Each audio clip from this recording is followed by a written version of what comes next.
Good afternoon, everyone. It's Paul Kegabine at the Garland County Library here in Hot Springs, and I'm here once again with our Garland County Health Officer, Dr. Shelby. Dr. Shelby is going to give his usual COVID-19 report, and afterwards is available to answer any live questions that you post, whether you're watching on Facebook or YouTube. In addition to today's update, we're going to have a follow-up on Friday, September 3rd at 2 p.m., and we will add additional virtual updates just like this one and that one, as long as the pandemic is still an ongoing issue in our area. So Dr. Shelby, we met a little less than 2 weeks ago on August 6th, so I'll give you as much time as you need to give an update on how things have progressed since that time, and then we'll switch over to our viewer questions. Okay, thank you, Paul. Appreciate you having this series of discussions about COVID-19 here in Garland County. Obviously, it's still a major thing.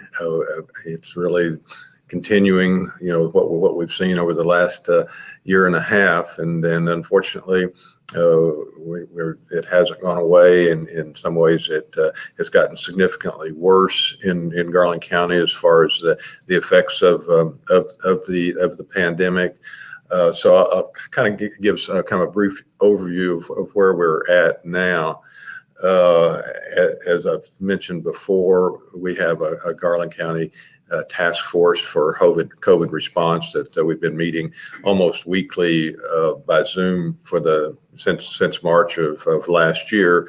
And the members of our task force include the county judge, the city manager, the chief of police, chief of the fire chief, and from the Office of Emergency Management, as well as we've added all the superintendents for all the school districts in Garland County participate in our weekly call. And so during these calls, we kind of review where things stand and try to see if things that we can do as a community to fight this pandemic. Since the last time we had this, we have had an increase in our active cases.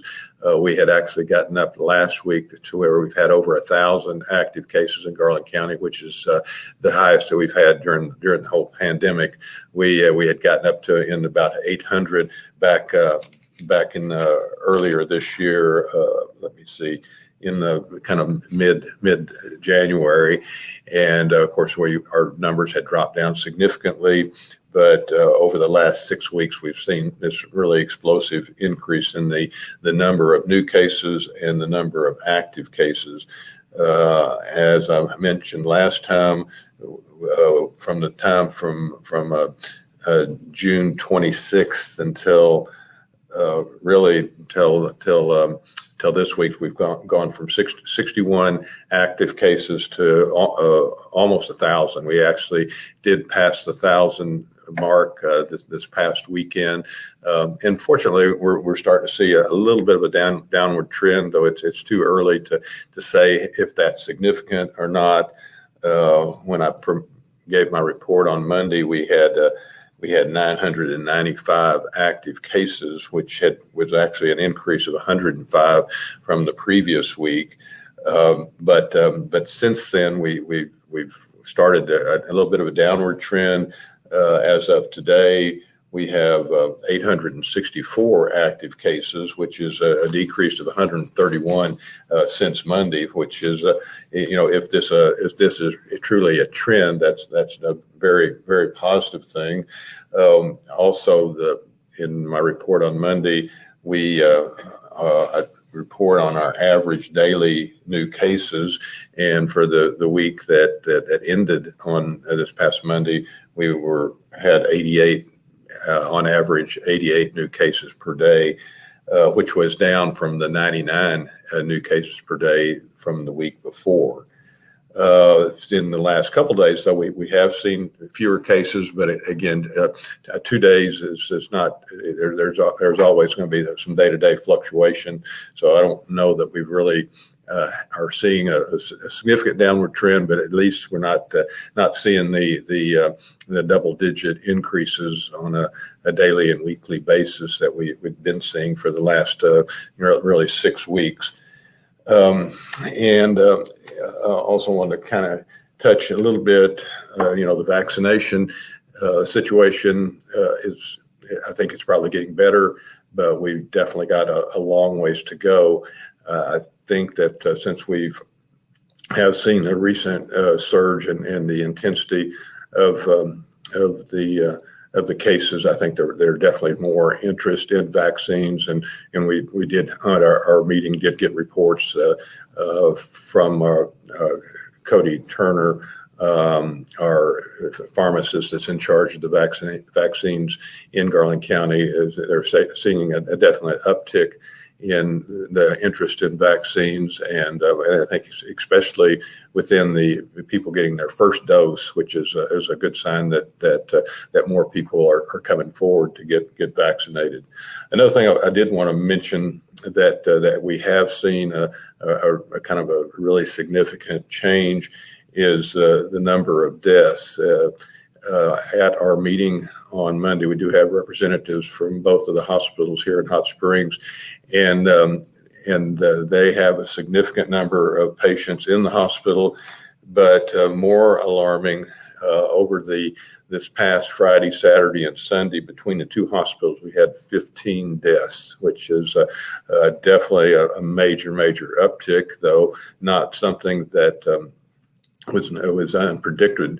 Because of our recent surge in cases, usually we see the deaths, it is a following indicator, but with the number of active cases that we're seeing, I would not be surprised to see us to continue to have high rates of hospitalizations and high rates of really seriously ill people, and ultimately high rates of deaths. And I've said this many times. It's so heart-wrenching and sad because we do have the vaccine available, and had we been more successful in getting more people vaccinated earlier this year when the vaccine was made available pretty widespread, we would not be seeing this rise in hospitalizations and the rise in deaths. But that's what we're dealing with, and we're still definitely promoting vaccinations as the only real way of stopping this pandemic, and hopefully we're going to get some more response. There's definitely a lot of different avenues certainly to get the vaccine, but we're trying to do all we can to get information so that people can make an informed decision about getting vaccinated.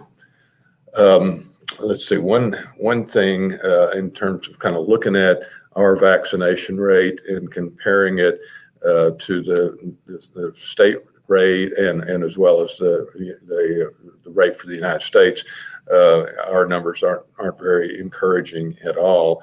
And I think I mentioned last time, sometimes the vaccination rates can be a little bit confusing because they're given in different groupings. I'll give you the one way that it's reported.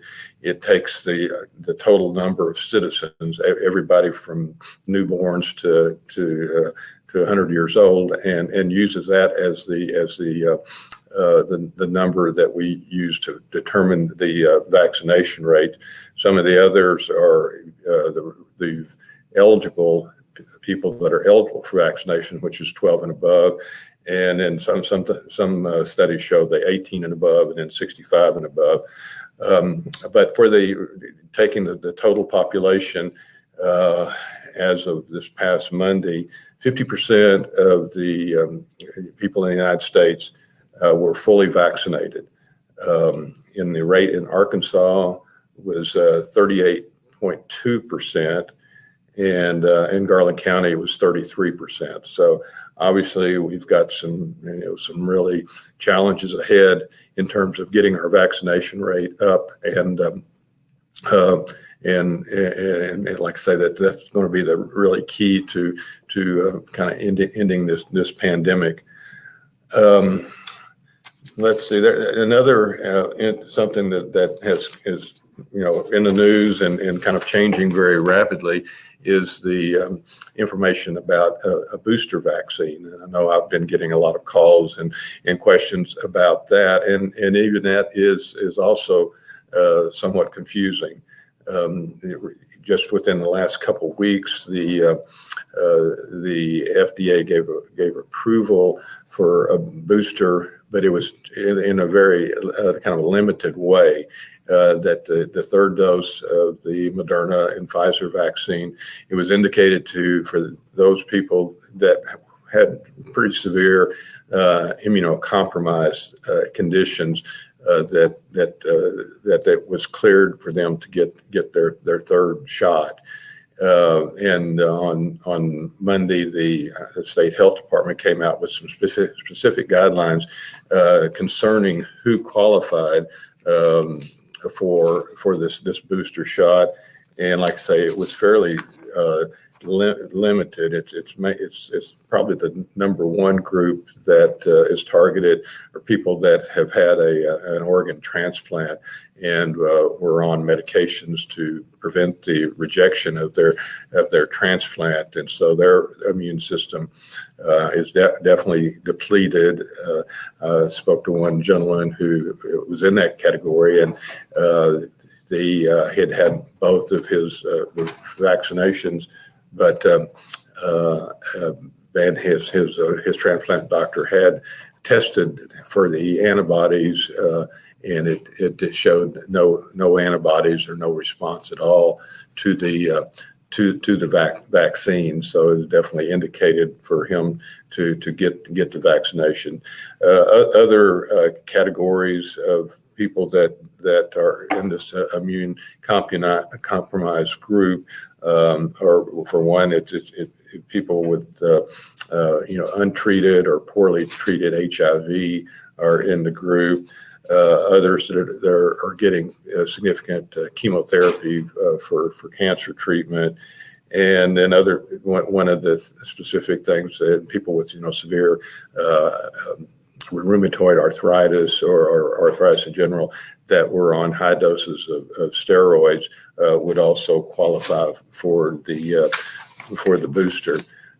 Just today, I think the CDC has come out with their recommendations to open up the booster to further groups. I don't know that that's been clarified, certainly as to when that will actually go into effect. I'm not sure. Like I say, all this stuff is happening very recently. Another topic that always comes up is the use of masks. Of course, that's been a very contentious issue. The governor had a special session of the legislature to try to amend the law that was passed during the regular session, which prevented government organizations and schools from having a mask mandate. While the session of the legislature failed to make a change, the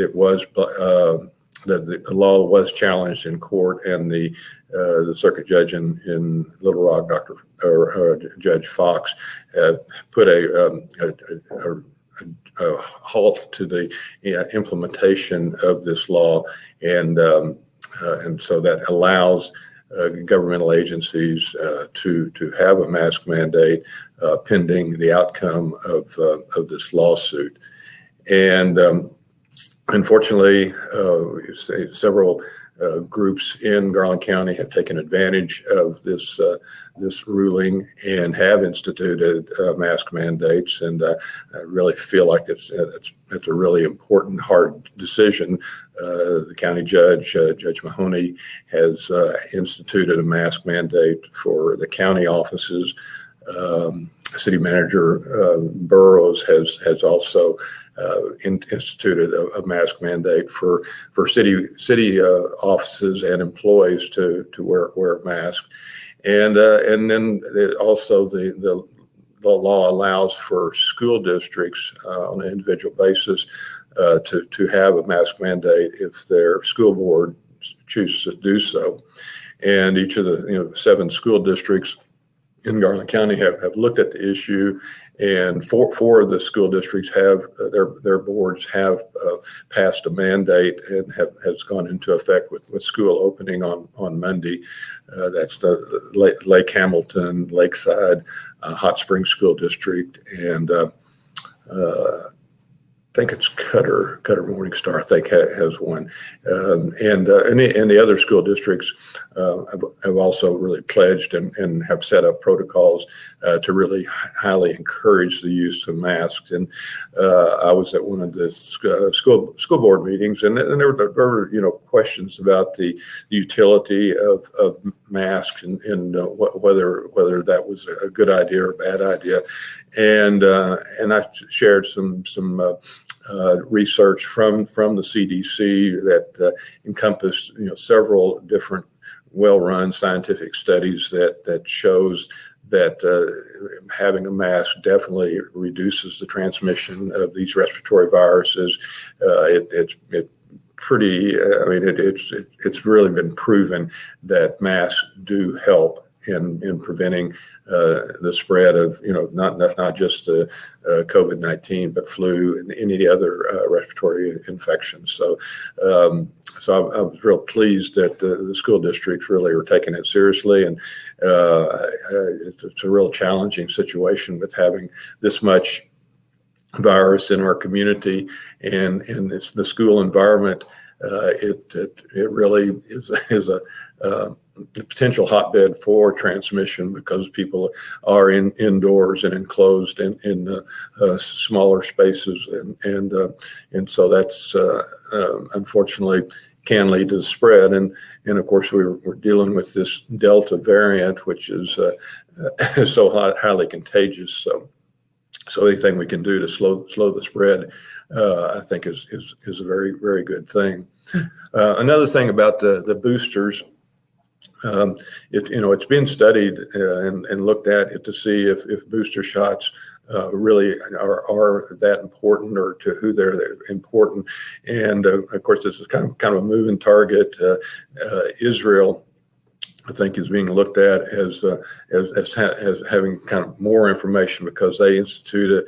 They had a more widespread use of vaccinations, several months ago, and what they were seeing, and I think we're starting to see here some with the Delta variant, is that either the effect of the vaccine is kind of goes down with time, and because we are seeing more people that are fully vaccinated that do contract COVID-19, and also even more troublesome, we are starting to see some people that have been fully vaccinated really get sick with it, and we've also had some deaths of people that have been fully vaccinated. So all those things together have led to a more robust importance of looking at the role that boosters are going to play.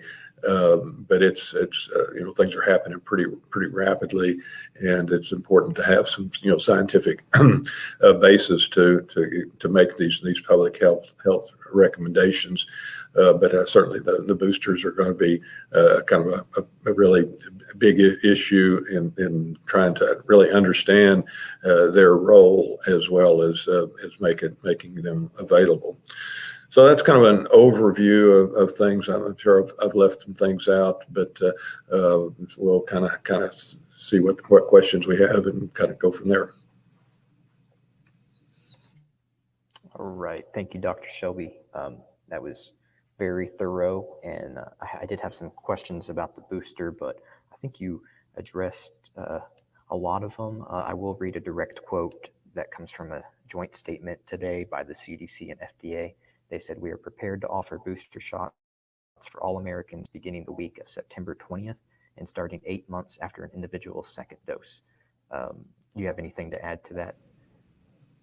No, I think that that's definitely things are happening pretty rapidly, and I don't think that they've actually gotten FDA approval yet. I know that there are several kind of steps to go through before people actually get these, and part of it is kind of guidelines from the state health department as to who should be getting these boosters and when.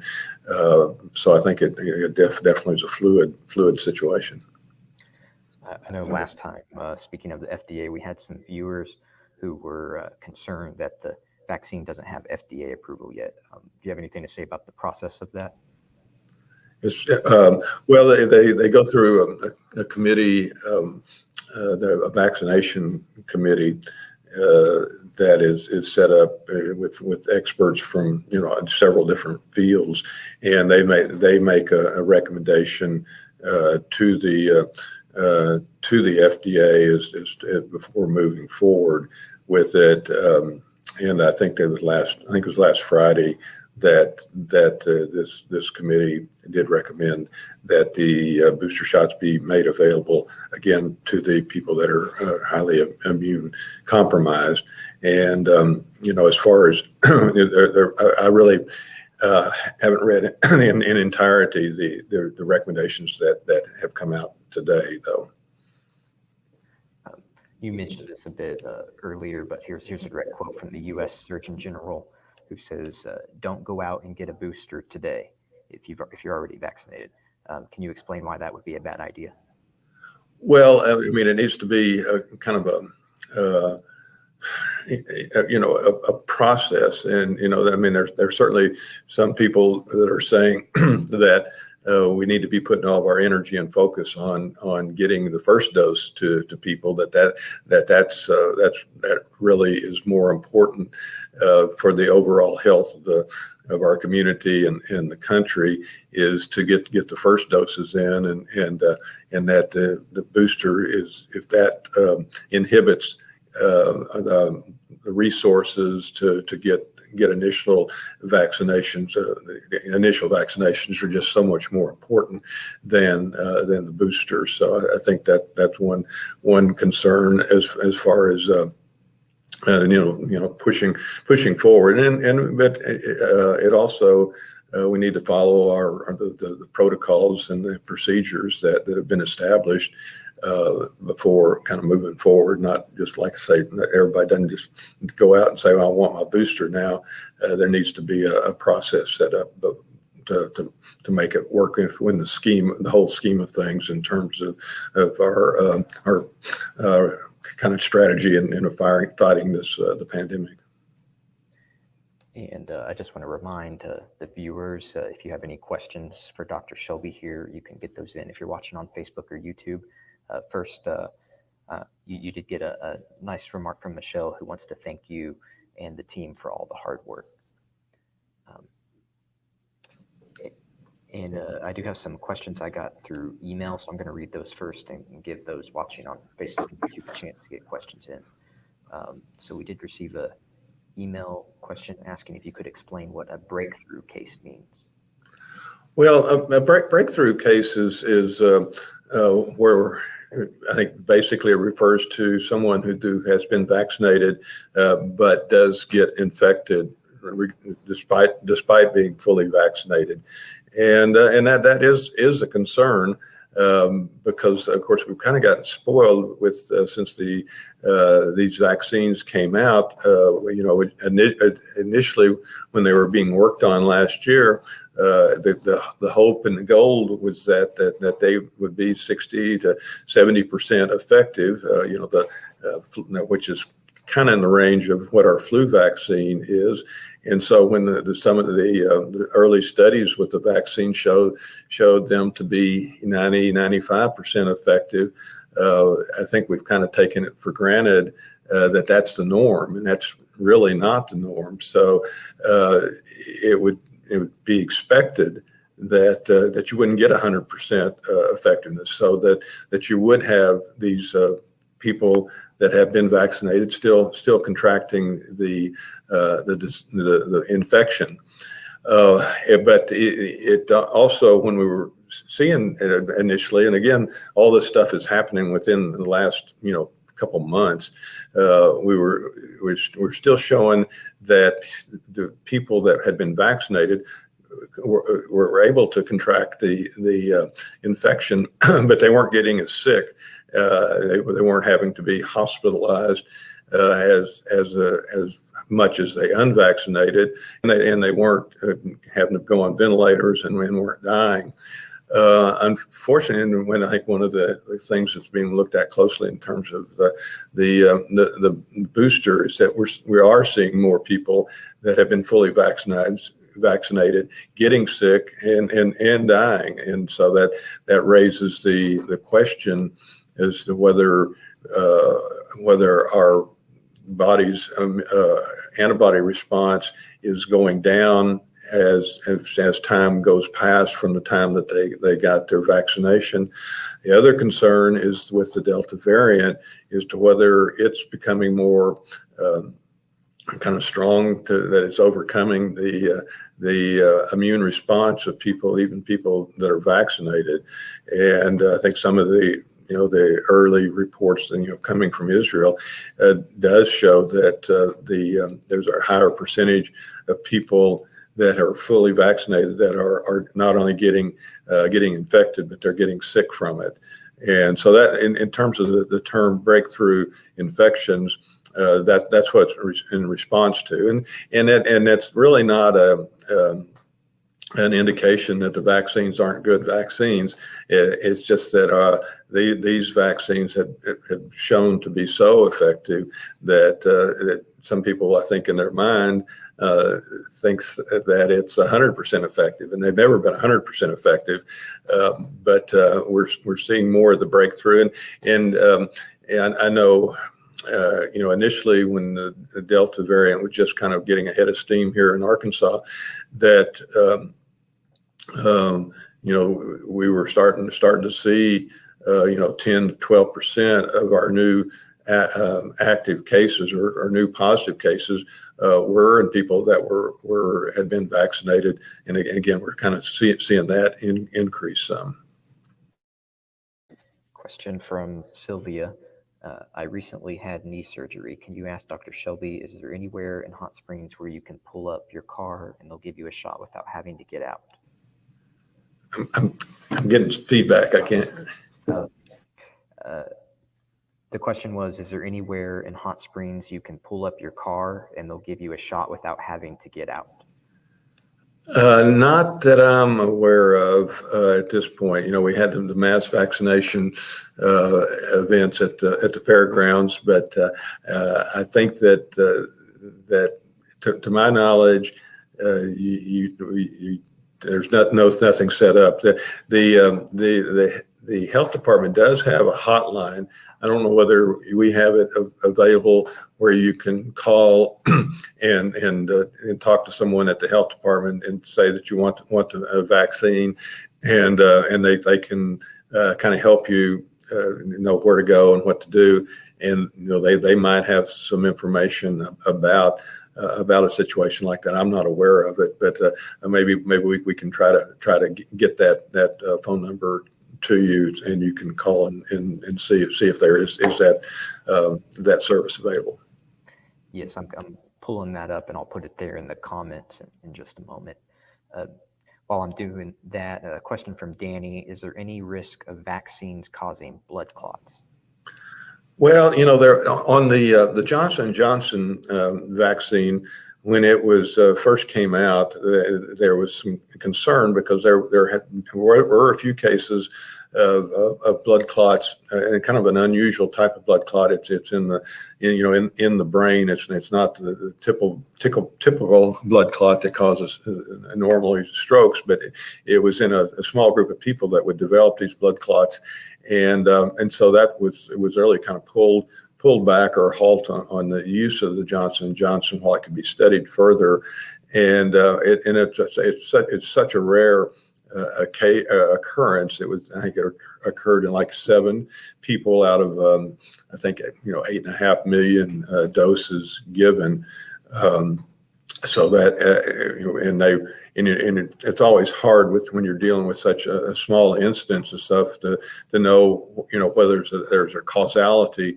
or whether it's just something that would have occurred normally. But I think it was felt that in these few cases that the vaccine had caused these blood clots, but it was so rare that they went ahead and reinstituted the use of the Johnson & Johnson.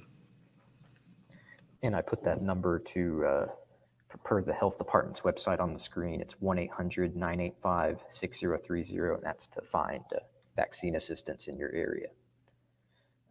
Question from Michael.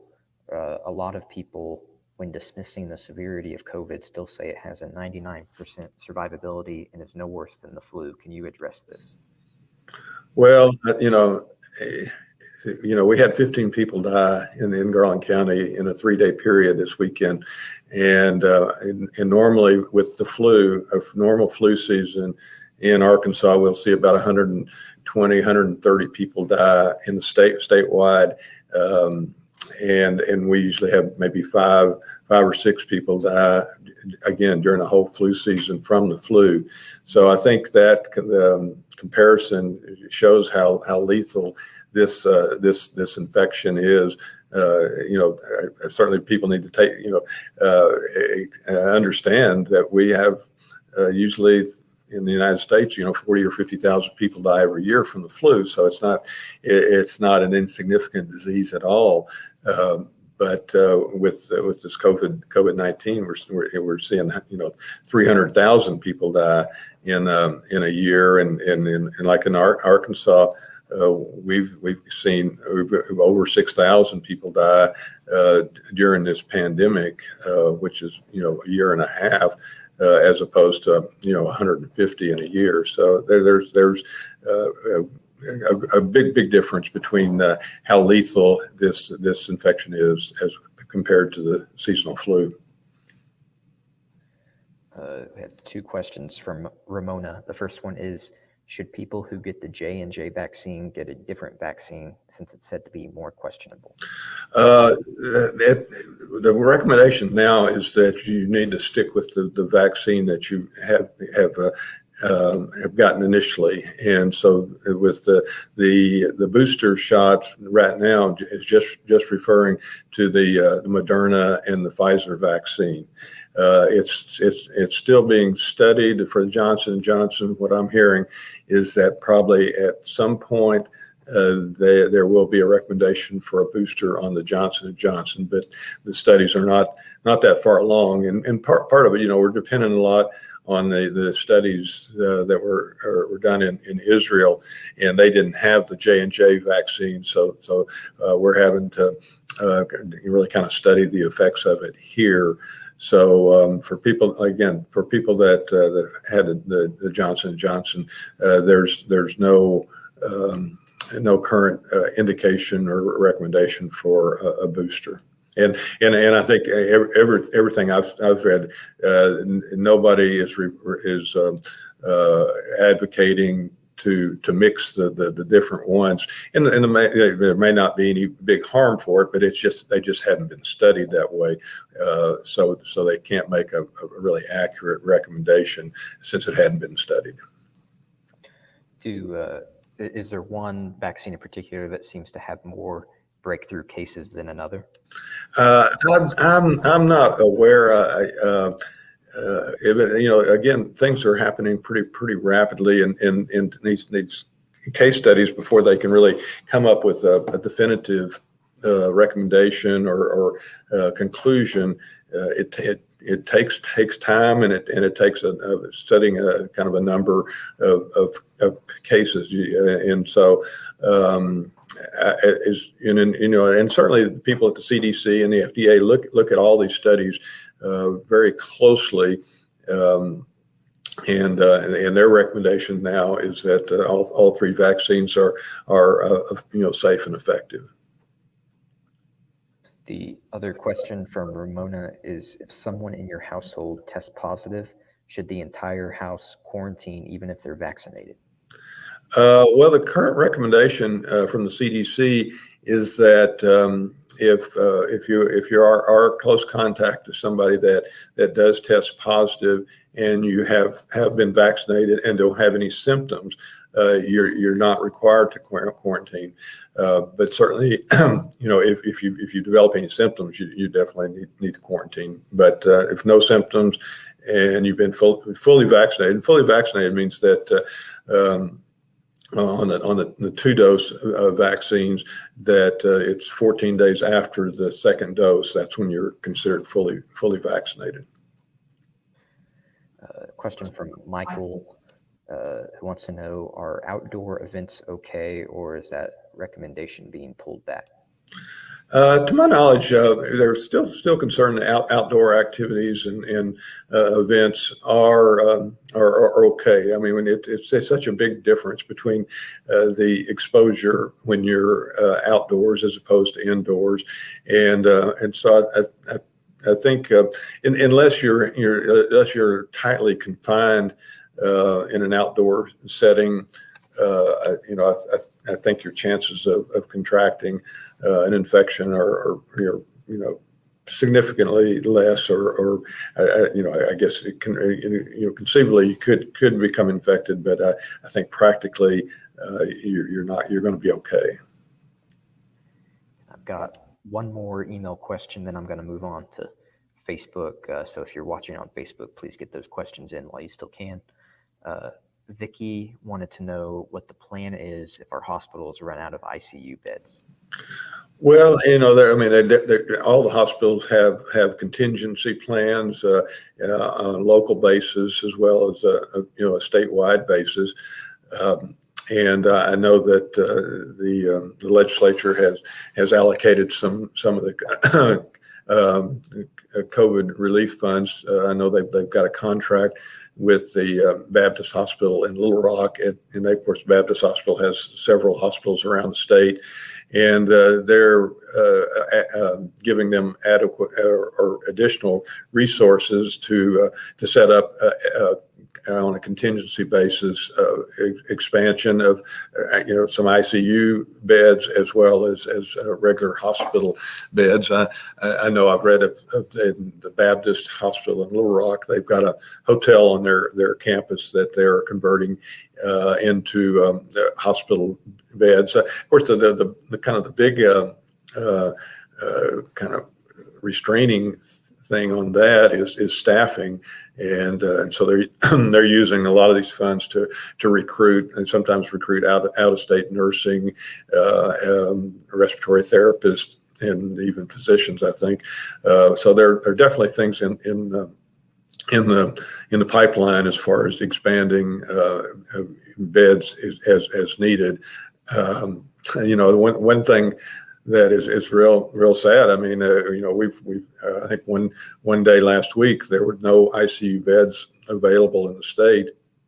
And of course, ICU bed availability kind of fluctuates even within a hospital because patients are moved in or moved out, and so it's kind of a moving target.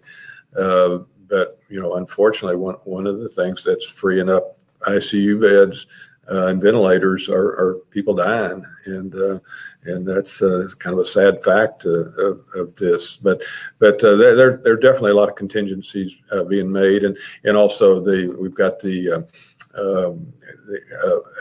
state agency it's kind of modeled on our trauma system in terms of having up to date information on the availability of beds, ICU beds, regular beds around the state, and so that a hospital that needs to transfer a patient either to a higher level of care or they've reached their limit, there's a really strong coordinated effort to make sure that the patient gets to the place that they need to be. Right, and sadly, the full hospitals has an impact. If someone has a heart attack or a car accident, they may not have anywhere to go. Have we seen any deaths caused because there's? That's one thing we talk about at our Monday meeting, and the really thing that I'm looking at, and I think a lot of people are, is the use of our ambulances, because what happens as far as when the hospital gets full, people that are seen in the emergency department and being evaluated and determined that they need to be in the hospital. If the hospital is full, those patients end up staying in the emergency department, and it's called boarding, and even in other surge times, in certain cities, people would be considered an inpatient, but they're having to stay in the ER for a couple days. And I don't think that we're seeing that yet, because the next step in that cascade is that an ambulance will come to a hospital, and there are no ER beds available, because half of them or 2/3 of them are filled with people that should be in the hospital. And so the emergency department staff is dealing with a markedly reduced number of beds, so their turnaround times are less. And we've seen here in Garland County, we have seen that the LifeNet personnel did report to us that is starting to get to be a concern, that their turnaround times at the hospital is frequently more than an hour, which is significantly more than usual. And they also reported that I think one day last week, the ambulance service had their busiest day in the last 15 years. So those are things that I'm looking at, and I think there'll be indicators that we're going to have to kind of use some of the contingency plans that are in place. You had addressed earlier the tragic 15 deaths over the weekend here in Garland County. Are there any kind of age or demographic trends we're seeing in these more recent Delta deaths? Yeah, there's definitely been a trend for younger people. There have been a number of deaths, even here in Garland County, that I'm aware of, people that are 40, 50 years old. And I know that Children's Hospital in Little Rock has definitely had an increase in the number of pediatric patients with COVID that are very, very ill. And that, I think there's just definitely a downward trend in age. Part of that, though, is also that the younger people their vaccination rates are a whole lot less than the older population. I mean, even in one of the breakdown in the vaccination rates is 65 and above, and I think on nationwide, we're approaching 80-90% of that group vaccinated. Here in Arkansas, I think we're probably up around 60% in that age group. So that's one of the reasons why we're seeing a downward trend in the age of people that are getting infected and getting really sick from it, because of the difference in the vaccination rates in the younger people. Have a question on Facebook from Brenda. How should you schedule your flu shot when taking a COVID booster? How should you what now? Schedule your flu shot. I don't think that there's really any interaction. I don't think that it should be a concern. Unless you've had issues with flu shot in the past. I probably wouldn't recommend getting them in the same day, because on both of them you can get some local reaction, and some people with I would expect, because we certainly saw it in people getting their second of the COVID vaccines, really having some symptoms from fever, aches, fatigue. It usually would clear up within 24 hours, and so if you I would have separation between the time of you getting your flu shot and your booster or your initial course on the COVID, at least by a few days and maybe a week or so. Right. When I got my second dose, it felt like I got punched in the arm. But and then there's other people I know that didn't have any effects at all or had a fever. What causes such a wide array of side effects from the vaccine? Oh, I think that's probably true in any vaccine. Some people are just going to respond differently. As far as why I mean, everybody's immune system is a little bit different, and then some people are kind of more aware of the reactions to the vaccine, and some of it has to do with expectations. I know when I got my second shot of the COVID vaccine, I thought I was feeling real tired and everything, but I think I just needed a nap. So I think, or it was just psychosomatic on my part, because by the evening I was feeling fine. So I think it's just a lot of individual variations on response. Right, but all better than COVID. Yeah, definitely. Had a question from a coworker who wanted to know how long it might take to see cases, since school just started back up, that are caused by school. Well, I mean, they're keeping a close watch on it for sure, and they, I think that's one thing that is possibly kind of an optimistic thing about the going back to the schools, is that all the school districts, all the schools have got years of experience of dealing with this, and they've got the protocol set up to for when people are found to be positive, and who needs to be isolated and who needs to be quarantined. I think that one thing that was added to the guidelines for the school, since they are really kind of keeping a close watch on which students are in contact with other students, that if that it's kind of reducing some, the amount of need to quarantine, with if everybody's been using their masks, that they don't have to quarantine as much as before. So, then I mean, when we have our Monday morning meetings, the school districts kind of update us on the number of active cases that they have, as well as the number of quarantines. And that was one of the quarantine issue. I mean, it was a big issue last year, because it would wipe out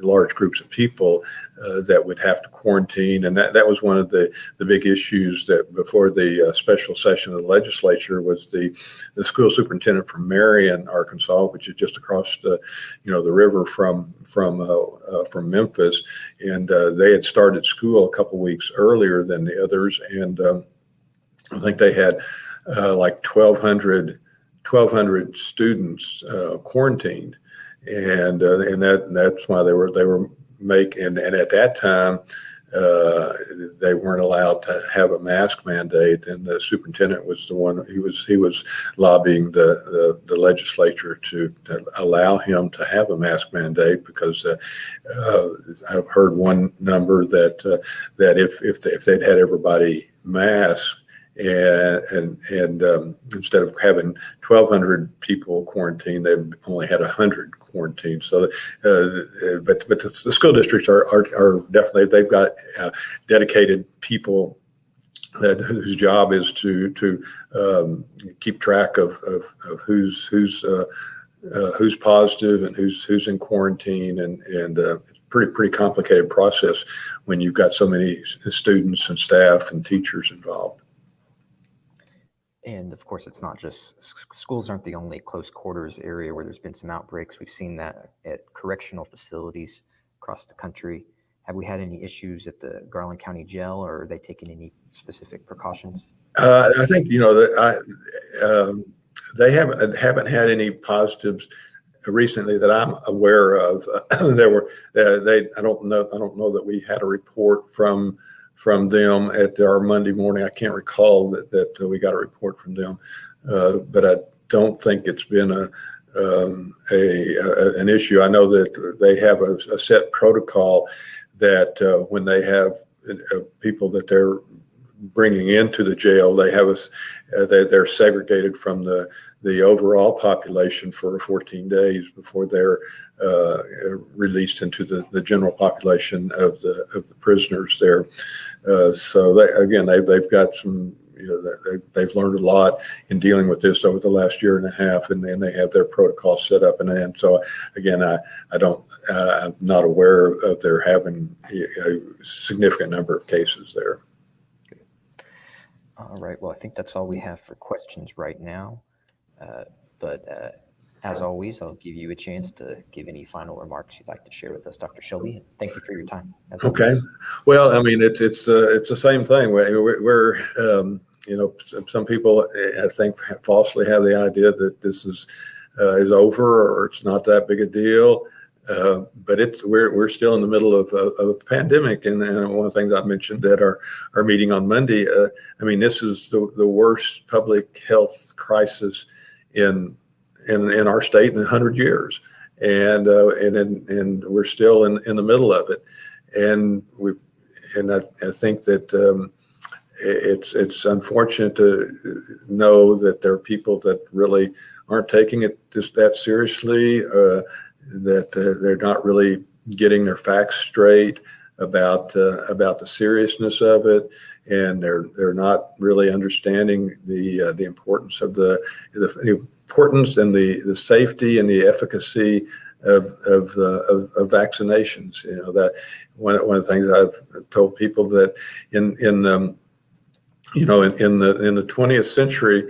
The life expectancy in the United States went from about, I think, 48 to 68, and one of the big reasons for that was development of vaccines. I mean, there were other things, medications, new medications, antibiotics, better public health, clean water, things like such as that, but the availability and success of vaccination programs. So, vaccinations are so important, and these are amazing vaccines that we have, and they really do make a big difference. So, I would encourage anybody that has questions or concerns about vaccines is talk to your healthcare provider, your doctor, your nurse practitioner, and talk about your concerns and get the answers, because it's the vaccines not only protect you and your family, your community. It's going to affect our whole way of living until we can get a good handle on this terrible, deadly virus. So I think that's the key. And then mask. I think everybody's tired of wearing masks, but masks are going to be here, and they need to be here certainly in this time. And I mean, I've heard of rumors of saying that the masks don't really help. The mask can kind of keep you from getting enough oxygen. And there have been really good studies to show that masks make a big difference. And I think just kind of you can see in our community or in the state, we didn't have a flu season last year, and I'm fully convinced that the reason we didn't, it wasn't because there wasn't flu around. It was people wearing masks, and that kind of really reduces the chances of catching the flu. So I think masks and vaccines are going to be real key to putting this in the past for us. Yes, thank you. Just to drive home what you were saying about life expectancy, I just pulled up this article I'd seen from the NPR citing the CDC. The U.S. life expectancy from 2020 to July 2021 fell by 1.5 years. Biggest drop since World War II. Yeah, and I suspect that they were going to see that again this next year. Hopefully, it won't be as bad. But I mean, to change the life expectancy that much in that short a period of time is totally remarkable. Well, Dr. Shelby, thank you very much. And thank you everyone for watching. We'll have another one of these updates in just over 2 weeks on Friday, September 3rd, same time at 2 p.m. So if you have questions, you can send those to me or Dr. Shelby in advance. We'll get those to you, or you can tune in and comment live. And if they want to get daily updates, what's the best source for that, Dr. Shelby? Daily updates on Numbers and state of the pandemic in our area. well, the Arkansas Department of Health website has a lot of information that they update, on a daily basis. So I think their website it's healthyarkansas.gov. All right, thank you very much. All right, well, once again, thank you, and everyone take care and be safe.